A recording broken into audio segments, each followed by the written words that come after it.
Do you want more? More time, more balance, more love, more sex, more money, more real, and less bullshit? This is the Women Wanting More podcast with Dr. Karen Osborne. Real life, real stories, plus real tips to get you more of what you want.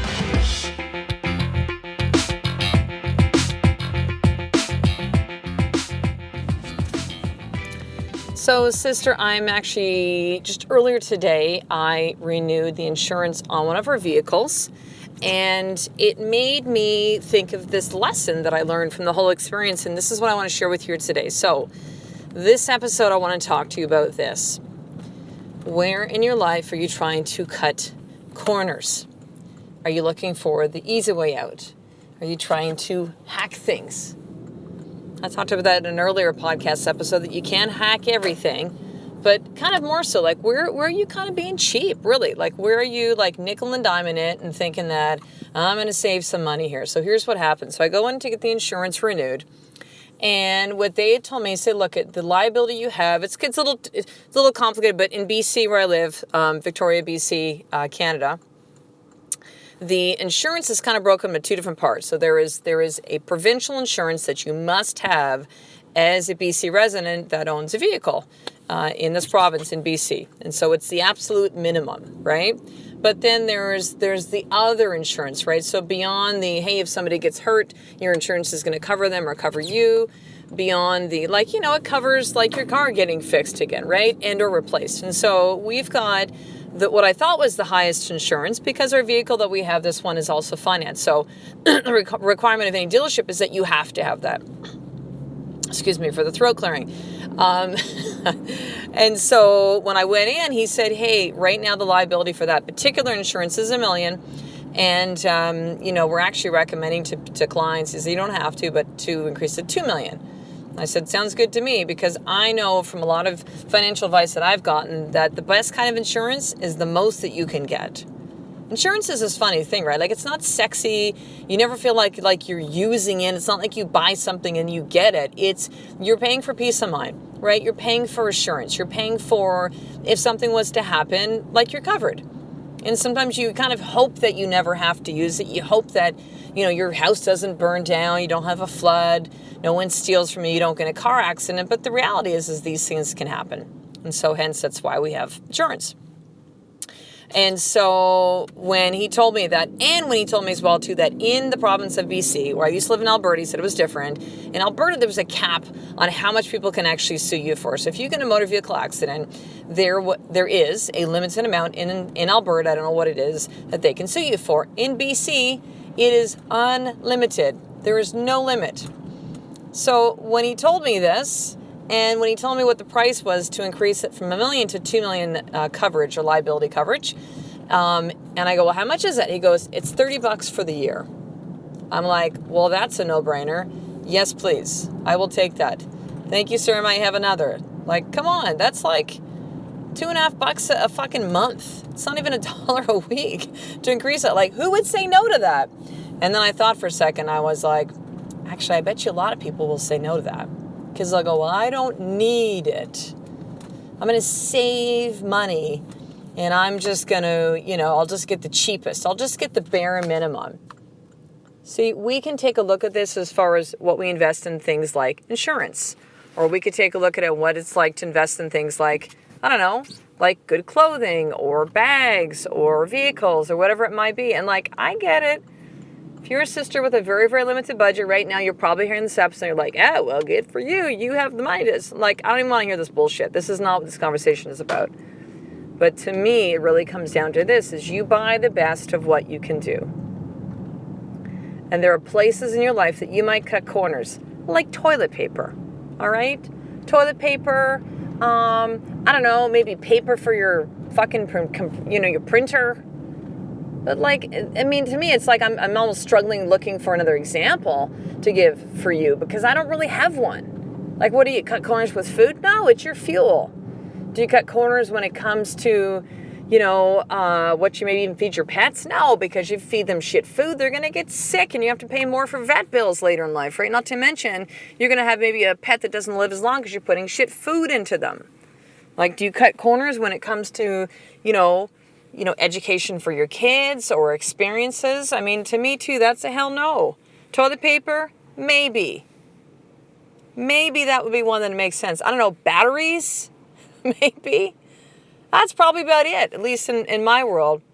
Because what I found to be true is this, is that when you cut corners on things, you will have to pay for it later. When you cut corners on things in life, you will have to pay for it at another time. If you cut corners and think, well, we don't have to have date nights, so we'll just have them in our house watching Netflix and eating popcorn, drinking wine. Believe me, you will pay for it later. To not have that time to connect on an intimate basis, to even give a shit, to get out of the house and dress up for each other and actually, care about what you look like. Just like when you used to first date, before you got married, before the kids, before life stresses came about. If you don't take care of your body now and you cut corners, you will pay for it later in life. And it might be sooner than later, right? If you cut corners when it comes to the way that you spend your time, you're going to look up and be 10, 20, 30 years older and go, holy shit, how did I get here? You cannot cut corners in the majority of things in your life. In fact, I'm going to have you consider that for most things you can't. Now, you can be efficient with your time, right? You can use your time wisely. You can understand that 5 minutes here and there adds up, right? There are times for me with my work and my message to women wanting more and how I coach, most of my time is spent during the day from about 9 to 2:15. And then I go to pick up my oldest boy from school, and then it's home for a little bit. And then right now I'm actually traveling to go pick up my youngest son, Kai, at daycare. And then sometimes I'll do work at night as well too, actually often. But there'll be sometimes the pockets where I find some times to do things. I maybe have 10 minutes. I had a call this morning that was rescheduled. One of my clients, the connection where she lives was just not good, or her phone wasn't working. And so we rescheduled the call. So I'm like, great. I'm going to finish doing up this podcast. I've got 20 minutes. I'm going to bang it out and finish this up. That's it. You can find time. You can be efficient with the time that you have. You can use your time wisely. There's so much more than we can accomplish than we give ourselves credit for. We just waste a lot of fucking time, right? So here's your more tip for today. Where in your life are you trying to cut corners? You're trying to hack shit. Where is that? Is it maybe it's some of the examples I gave you? Maybe it's with your marriage. Maybe it's with your health. Maybe it's with your business.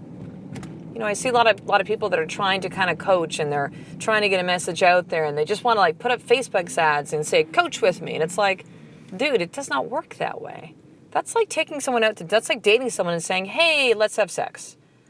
There's a relationship, there's a nurturing. You need to give value to people before you ask them for something, right? So it takes time for that. You can't really hack. I don't care how great you have with your, Facebook and Instagram, and you got funnels set up to, no, it takes time. There's nurturing. There's a sequence to things, right?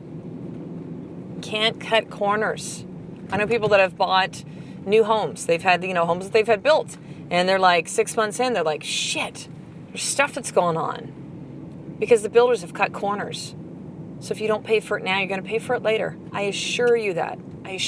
So where is it in what area of your life? What area of the 4 more pillars, which are your business, your marriage, your body, and your family, what one area are you cutting corners in? Just be honest, tell the truth. This is just for you. And then the second part of this, because insight's great, but I love action. I want you to take one action step today. Today. But Karen, I'm listening to this 11 o'clock at night. Take one action step today. Shift happens when you do something in the moment, not when you ponder and add to a fucking to-do list and do it later. Today, right now in the moment, when you finish listening to this podcast episode, take one action step today that's going to actually allow you to put in the time that's required to do that thing right? To really give you the best in that more 4 pillar of your life. So listen, I launched something really, really cool. Let's see now. It's about 2 weeks ago now as you're listening to this podcast, called the Sisterhood. What was happening for me, sister, and the reason that I created the Sisterhood was that there were so many women that were applying to coach with me. And I'd say about 98% to 99% of the women that applied to coach with me, I had to turn away for different reasons. They weren't ready. They didn't have the commitment. They didn't have the financial commitment. They just weren't in that space yet. And, I really resisted for a long, long time to have some type of like a lower end program, because I knew, for me, having in the past almost 2 years invested a lot of money in my own personal coaching, that again, not cutting corners, right? Like, I've got back what I've invested in. And I know what it's like to invest a lot of money in coaching.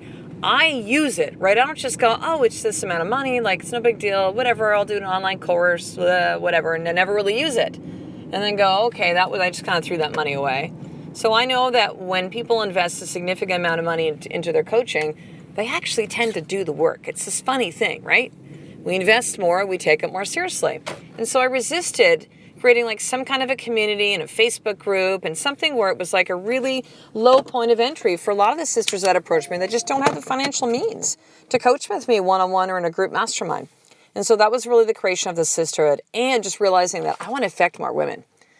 There's so many of you that listen to the podcast every single day, an average of about 2,300 to 2,400 of you every single day from about 171 countries around the world.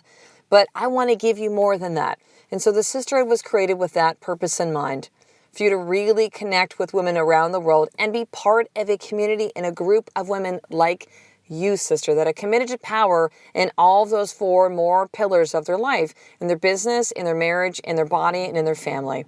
So you can go over and watch a video to learn more about it at drkarenosborn.com/sisterhood. So that's drkarenosborn.com/sisterhood. You're going to watch a short video from me, about 2-3 minutes, to kind of explain more about it, enter in your email, and that'll get you in the page, give you all the information and a chance to join the sisterhood now. And it's filling up quickly. It's close to 50 women in, as I record this, in like about 10, 11 days.